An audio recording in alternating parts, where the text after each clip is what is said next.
Well, folks, I went and did it. I 100%ed Spider the video game. All to unlock these bonus levels. One in each of the sub-levels.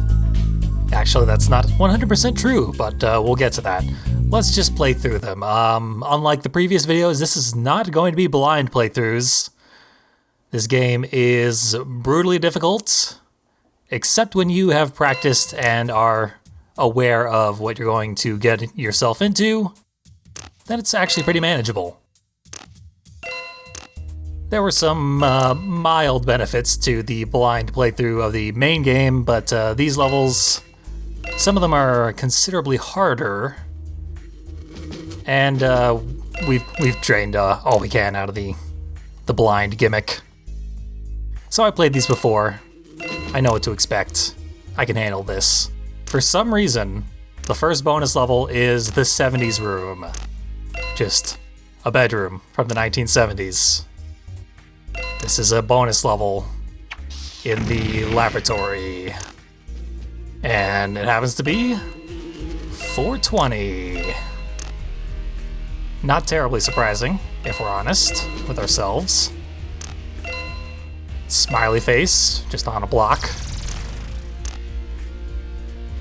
Someone pointed out that the weapons you pick up go into your offhand. Like whatever weapon you do not have selected, that is where your new weapon pickup will be put into, even if there's already a weapon in that slot. So that's been unintuitive throughout this whole game. It has unfortunately caused me to lose my Electro that I had ready to go in favor of a Poisoner.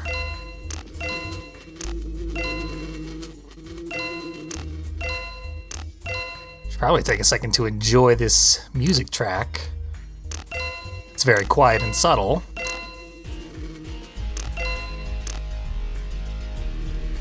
But it is vaguely 70s inspired, I think.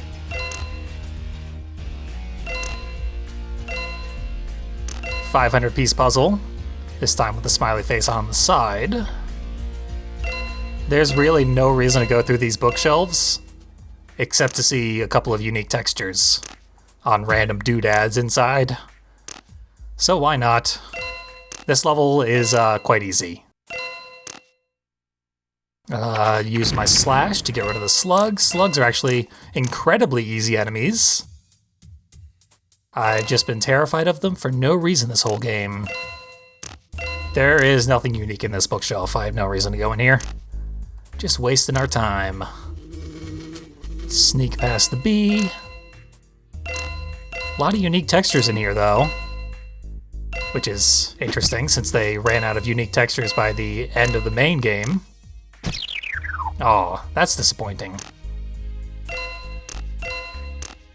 The vent behind us, that's a dead end. Obviously, we can't jump over the vent. And if we try to, we will fall into it, which is a bottomless pit. Convenient health refill. This should be a lot faster since I'm not going through the bookshelves this time. Can just take the most expedient route. Already to the slug. And right about back where we were. Only reason to go through this bookshelf is to get a mine. I don't think we effectively use the mines at any point throughout the entire game to kill even a single enemy. That is how useless they are. One up. Very exciting. This is the bookshelf that matters. We got a Diss tape. Everyone's favorite band, Diss. Van Buren? Van Buren? that should have been easier. I don't think Van Buren was a band, but it is a parody of Van Halen. We have a record player for these, what appear to be 8-track tapes. And 2 minutes have passed in our little journey. That's not accurate, that's on a correct clock, it just automatically switches to 422. When you head over here, we've got the what? Neil Zirconium, I believe that is.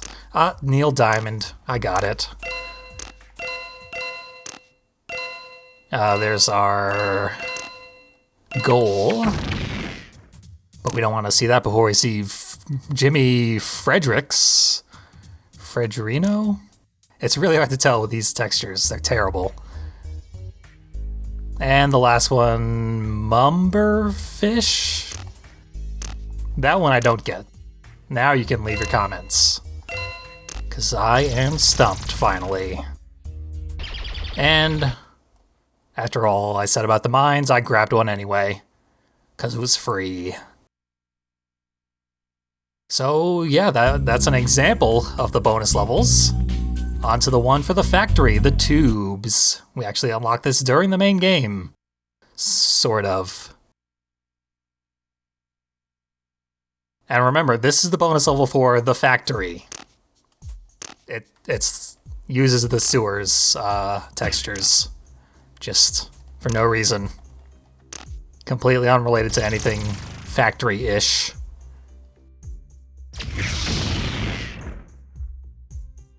Also, very simple. Gets to be a bit of a mind bender, though. This one I'm glad that I practiced, because you can very easily get lost here. You spend a really long time not making any progress. In fact, I'll show off a small example of why that's the case. Because if we go on this alternate path, we come across this area, which is a loop. It goes nowhere. All it does is take us back to where we came from. There are 3 or 4 of those in this level, where the only thing that they get you is nothing. More DNA strands, if you want those. So right back where we were, on top of this gross stuff. Accidentally grabbed the health refill. This is another dead end, I believe. Yep. Big circle with nothing in it. So we go down, jump down, save a little time. We're speedrunning this. Actually did look up the speedruns for this game. The 100% category current world record is about 57 minutes. Which, at this point, I should admit that getting 100% in this game was much faster and easier than I would have expected. I thought this was going to take a much longer time and that this video wouldn't come out for like a month. But no. Relatively manageable. Like I said, once you know these levels, you can pretty much do them 100% every time. It's the fact that things surprise you and you have very, very limited reaction time to deal with them. Also, this is the only bonus level with more than 1 microchip, so we're going back in the tubes. So while we're here, I will talk about the any percent category, which is the only video I found was like 5 years old, and the time was under 27 minutes, if I recall correctly, by Caveman DCJ, the guy with the mustache from the I Would Like You to Please Stop Talking video. He's known for running a lot of weird, awkward PS1 games, so right in his wheelhouse. I don't know if it's the world record, but certainly a high quality run. He's a good solid runner. And he's got a time of under half an hour, so that's what you can expect if you were to speedrun this game. Seems like a relatively decent speed game. By the way, we're getting on the ceiling here, because there's an alternate path here in the gross room. This way will take us to one of the microchips, and the opposite way will take us to the other microchip. So obviously we gotta go both ways. Almost landed in the sludge. And we're going back to take the alternate path.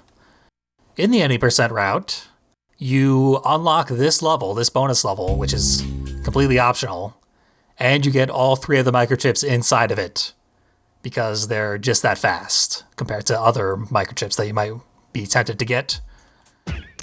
Since you do have to get redundant microchips in order to even complete the game. I believe you need a total of 38 chips in order to actually see the ending. even fight the final boss.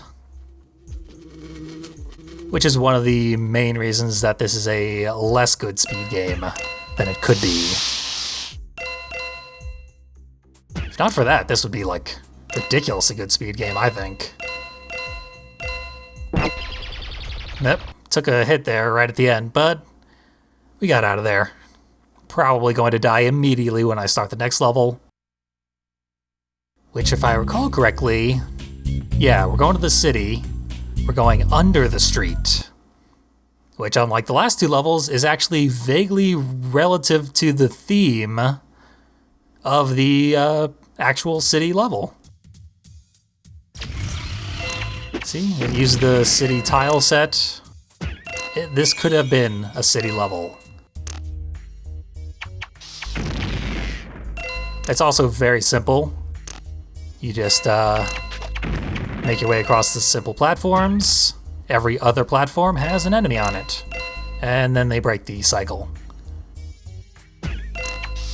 But still, approximately half the platforms have enemies on them. Apparently holding forward there caused me to walk off the platform into the death sludge. Usually that's not how walking works in this game, but it did happen there. Oh well.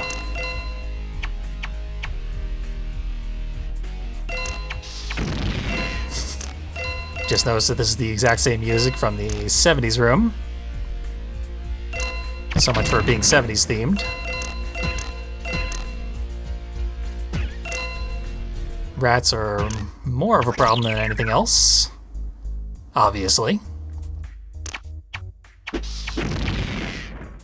But this is a short level and pretty easy.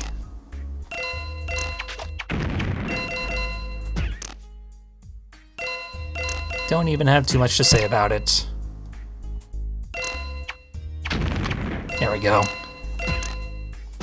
And as stated, knowing the enemy layout normally makes it much easier and safer to deal with them. Also, going at full speed through this game usually aligns enemies and obstacles in such a way that you can just blaze through them. The speedruns rarely have any reason to ever stop holding forward, which is pretty cool. Took that hit, which is very bad. Meant I had to be extra aggressive with that rat. Worked out in the end. I believe there's another rat over here. Nope, just a slug. And yeah, very simple, easy level. But it could have been in the main game. Believe the museum is next. The museum has the hardest of the bonus levels. Yeah, I really wanted to just blaze through these because 7 levels in one video is more than we've ever done in a single sitting. And yeah, there were 6 levels in the main game, but 7 bonus levels. How could that be? We'll find out. I've already hesitated too much, allowing that guy to... well, didn't matter in the end, but watch this. Right under him. Died right again. That jump over the lava, you can just barely make it with perfect timing. So, shouldn't kill me this time. It's a good thing it's right at the beginning of the level, though. Because this is also a much longer level than the last ones have been. And it does get quite difficult. So, just ignore that guy. Like I said, you can just barely make that jump. There's a missile up here. Use that to kill the bee. Then get ready to do the same over here. And we're approaching the area where things start to get actually difficult. For one thing, there's a spider on that platform, I'm relatively certain. So, that's stalactite hanging down there. You cannot climb on that. Also, it is constantly engulfed in flames, so you would not want to. But we can head over there. Just check it out. Yeah, that's a death trap. We touch that thing, we're dead. Unfortunately, there's another one over here that is non-optional. So we're gonna have to find a way to get past it. We could tank the hit. That's the most common way to do it, I think. But, yeah. If you jump just right, you can fall through the gap in the very, very brief window where the flame is not active. Get through there without taking any damage. It's difficult. Certainly a good idea, though, because it's not the last difficult section. You don't want to go here. This is a dead end. You want to go here.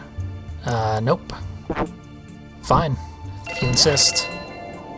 Luckily, we don't need the entire invincibility. Just long enough to get us over this platforming section. And with the health refill, I guess it doesn't matter that I tanked that hit. That's surprisingly merciful. So here's the other hard part. Right there. That granite block. There we go. It is close enough to the ground that if you try to sneak under it, it will hit you. So you gotta bait it out just right. There we go. It's a pretty small window to do that without getting hit. Oh, and then there is a mantis.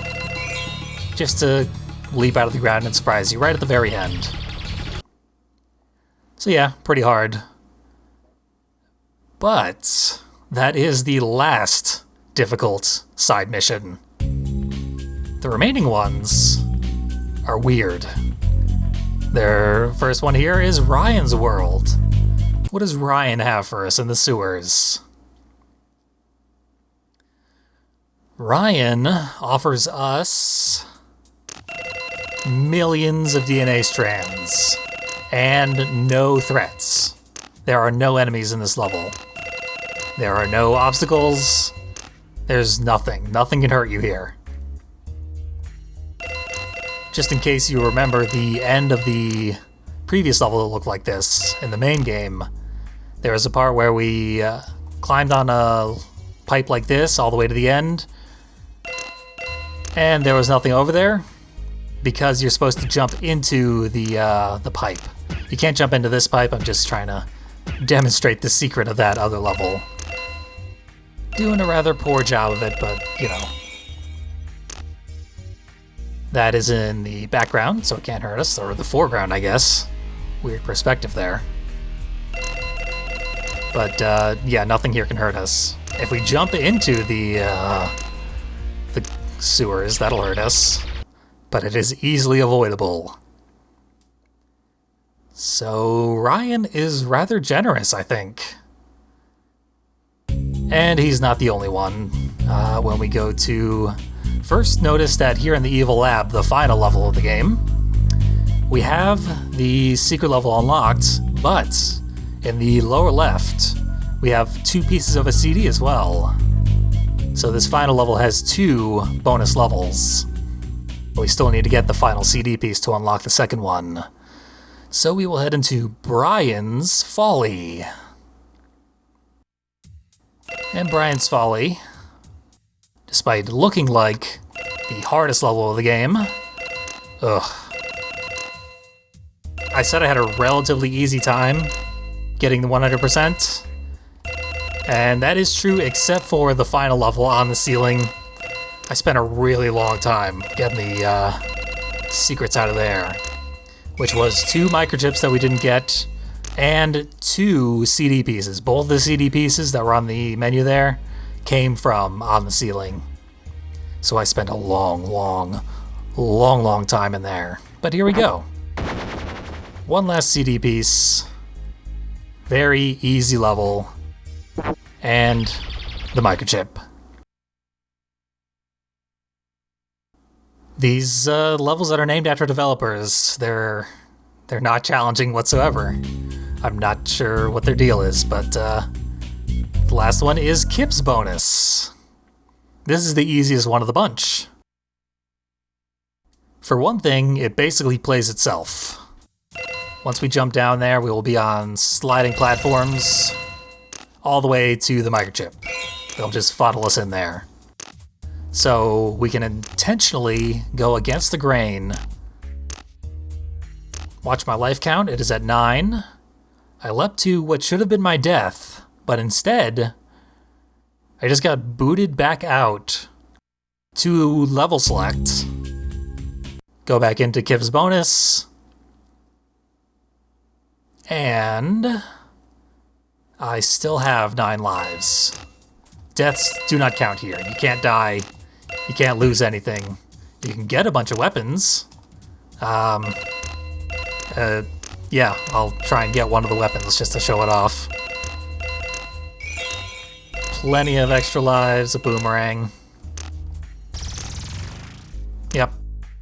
And then just slide down to the microchip. What is the point? You know, I was gonna use cheats to unlock these bonus levels, because this game has passwords. I could have just entered passwords to skip right to the bonus levels, but it was so manageable to get to them that I decided why bother. Now, that was incredibly anticlimactic, obviously. So, just to show it off, let's go to the food cartons. This is the Miserloo level from the sewers. Yes, I remember the name of the Dick Dale song, finally. You may recall, there's this little bonus platform back here. It actually does serve a purpose, and the number on there is somewhat important as well. I'm not going to intentionally take a death, even though I have 1 health missing. Probably gonna die accidentally. Maybe I'll climb over there to the optional area, because I think there's a health refill here. Yep. Recalled correctly. That was close. Wait for this guy. Taking it very safe. Unnecessarily safe, quite honestly. Yeah, we never saw the rest of this path, because I was scared of these guys. Oh, I was so young and naive back then.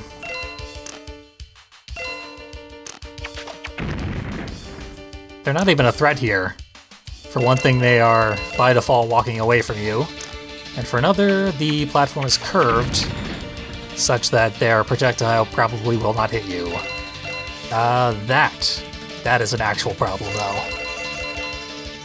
Not too much of a problem, though. This is another level that is very impressive in the speedrun. I would learn the speedrun, but this game has just atrocious search engine optimization. SEO, we'll call it SEO, because I can't talk right now, apparently. Because of all the Spider-Man games out there, including at least one game called Spider-Man the Video Game, it's very hard to find this game. Even if you search for the exact term, Spider the Video Game, it'll probably be like the 5th or 6th result down. It's unfortunate, yeah, but it has had a major impact on this game being mostly forgotten. Very unfortunate indeed. But I'll certainly always remember it for the many torturous hours I spent on my blind playthrough.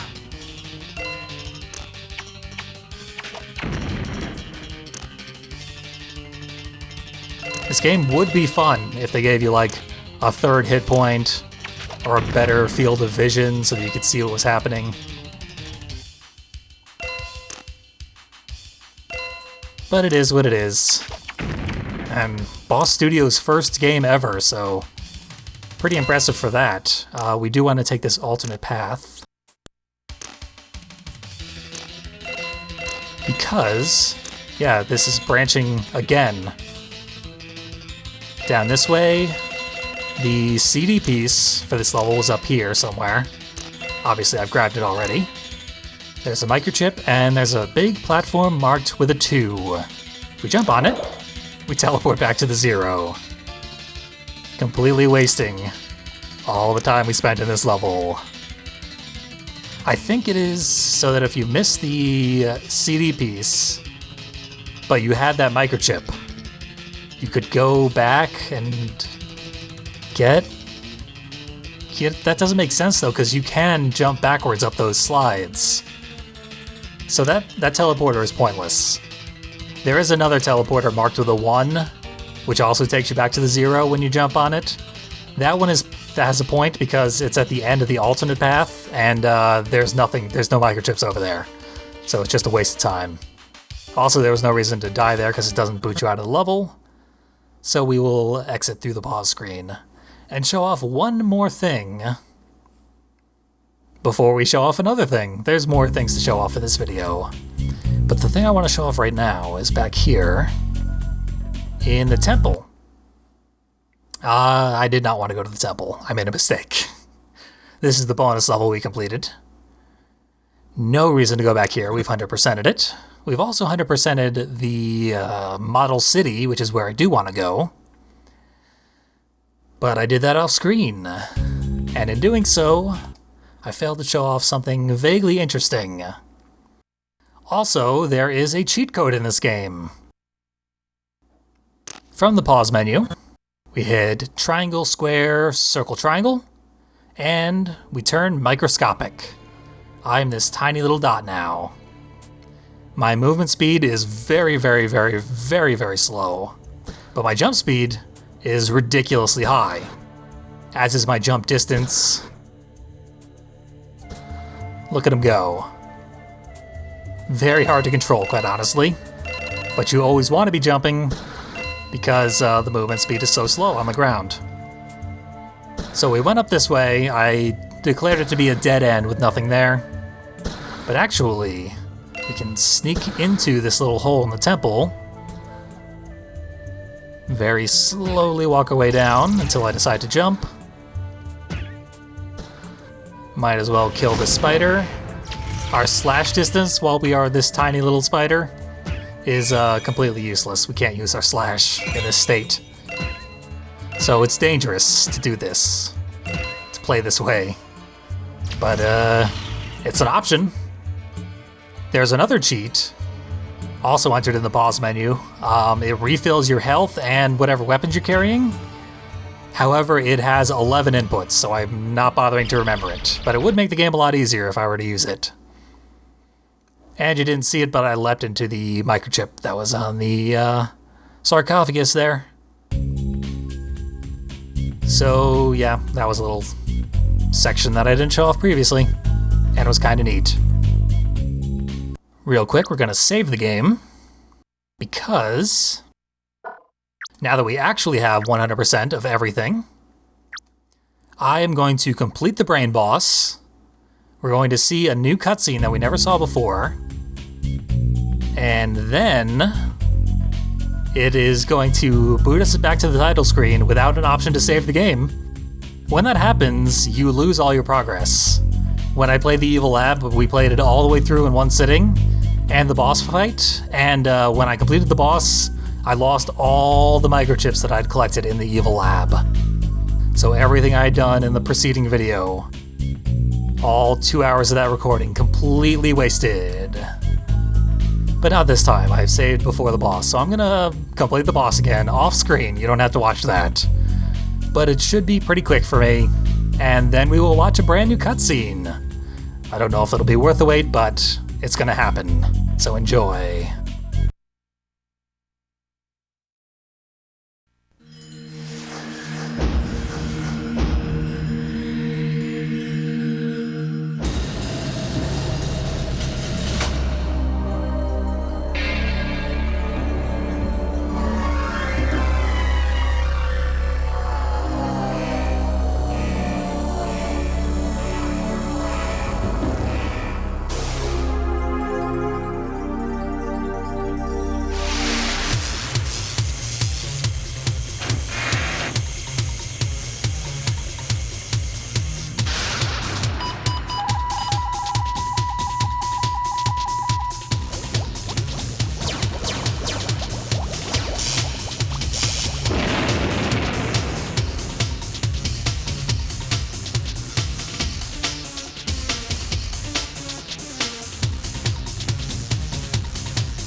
And mission complete again.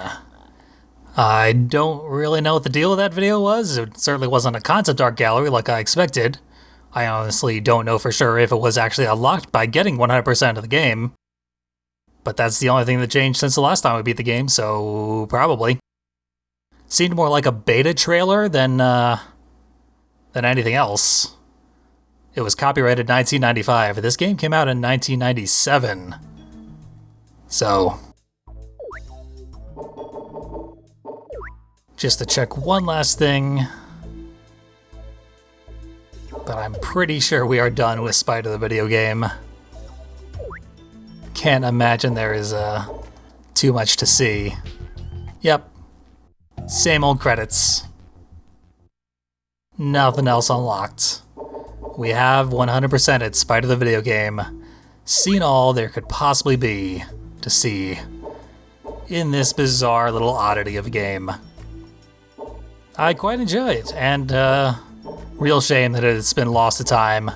Glad I could finally archive in relatively good video quality some of the weird odds and ends that are rarely seen by the public.